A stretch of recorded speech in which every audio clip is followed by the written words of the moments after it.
പത്തനംതിട്ട കൂടൽ മുറിഞ്ഞപാലത്ത് ശബരിമല തീർത്ഥാടകർ സഞ്ചരിച്ച ബസ്സിൽ കാറിടിച്ച് നവദമ്പതികളടക്കം 4 പേർ മരിച്ചു.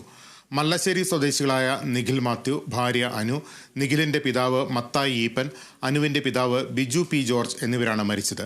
തിരുവനന്തപുരം വിമാനത്താവളത്തിൽ നിന്ന് വീട്ടിലേക്ക് മടങ്ങും വഴിയായിരുന്നു അപകടം. കാറിന്റെ ഡ്രൈവർ ഉറങ്ങിപ്പോയതാണ് അപകട കാരണമെന്നാണ് പ്രാഥമിക നിഗമനം.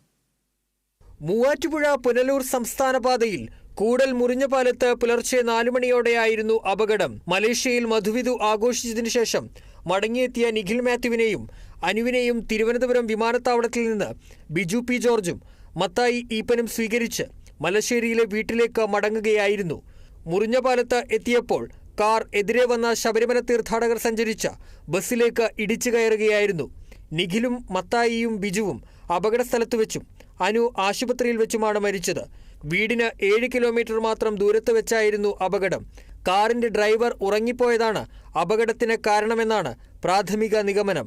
തെലങ്കാനയിൽ നിന്നുള്ള തീർത്ഥാടകരാണ് ബസ്സിൽ ഉണ്ടായിരുന്നത്. ആർക്കും പരിക്കില്ല. 8 വർഷം നീണ്ട പ്രണയത്തിനൊടുവിൽ കഴിഞ്ഞ നവംബർ 30-നായിരുന്നു അനുവിൻ്റെയും നിഖിലിൻ്റെയും വിവാഹം. നിഖിൽ കാനഡയിൽ ക്വാളിറ്റി ടെക്നീഷ്യനായി ജോലി ചെയ്യുകയാണ്. പഠനം പൂർത്തിയാക്കിയ അനുവും കാനഡയിലേക്ക് പോകാനുള്ള ഒരുക്കത്തിലായിരുന്നു. അനുവിൻ്റെ പിതാവാണ് ബിജു പി ജോർജ്. മത്തായി ഈപ്പൻ നിഖിലിൻ്റെ പിതാവാണ്. 4 പേരുടെയും സംസ്കാര ചടങ്ങുകൾ പിന്നീട് നടക്കും. അതേസമയം പ്രദേശത്ത് അപകടങ്ങൾ പതിവാണെന്ന് നാട്ടുകാർ പറഞ്ഞു. Kerala vision news, Pathanamthitta.